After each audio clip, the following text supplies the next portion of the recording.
te trouves à cet endroit. Et j'ai compris ça.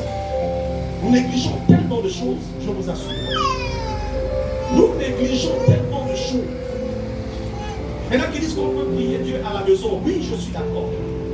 Mais il y a des endroits où Dieu nous a positionnés. Il y a des endroits où Dieu nous visite de façon particulière. Il y a des endroits où Dieu nous visite de façon particulière. Si c'est dans ta chambre, il n'y a pas de problème. Il va te visiter là-bas. Si c'est dans ton salon, ainsi de suite et ainsi de suite.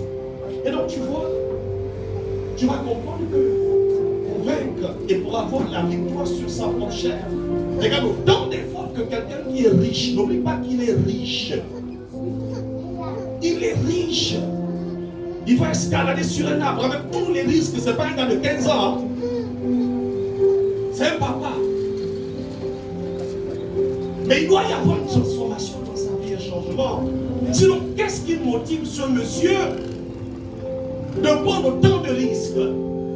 Qu'est-ce qui motive ce monsieur? Il n'est pas malade. Il ne cherche pas une délivrance de santé. Il n'est pas tourmenté par un esprit. Qu'est-ce qui fait que dès qu'il entend parler de Jésus, il manifeste le désir d'aller à Jésus? Qu'est-ce qui fait ça? Il a une fortune.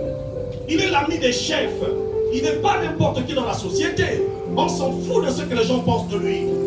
Qu'est-ce qu'on ne dit pas des politiciens? Mais ils s'en foutent, non? D'ailleurs, le Magongo a dit le chien à bois, la caravane passe. Bon, qu'est-ce que lui, il a fait à chercher Jésus-Christ? Il a compris qu'il y a des choses qui sont essentielles qu'il ne faut pas perdre.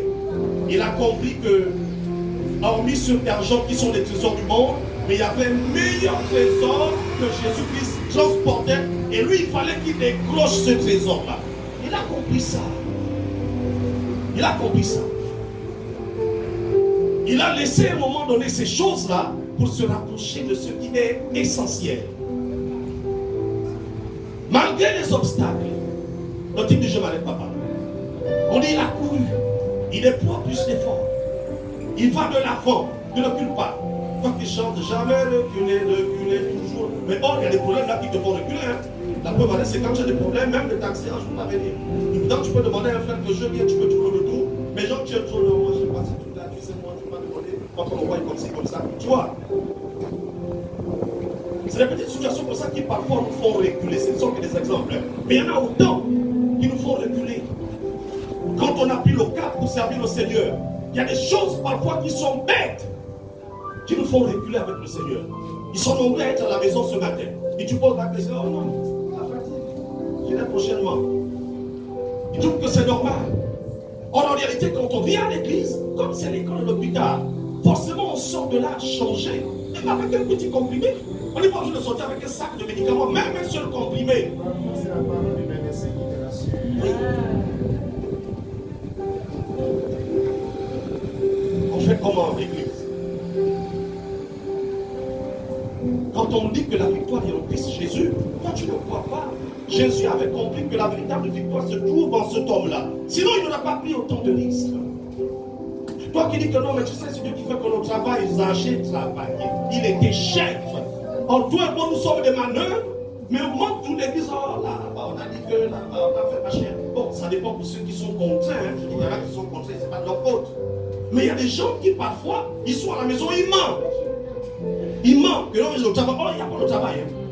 C'est différent de celui qui est vraiment parti au travail. Dieu sait, Dieu voit. Il est au travail, ce n'est pas de sa faute. Mais il y a d'autres là, oh, tu sais le boulot maintenant, machin, non, c'est pas le boulot. C'est pas le boulot. Il a autre chose qui me préoccupe, mais il utilise prétexte comme le boulot comme prétexte. Non.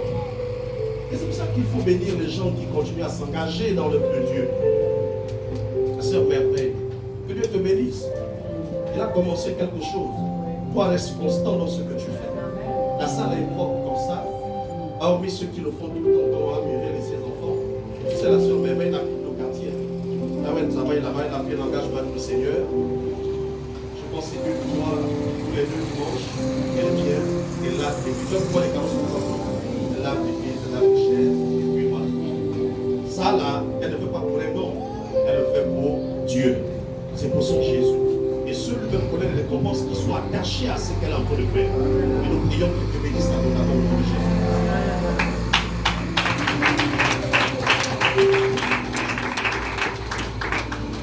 Et donc tu vois,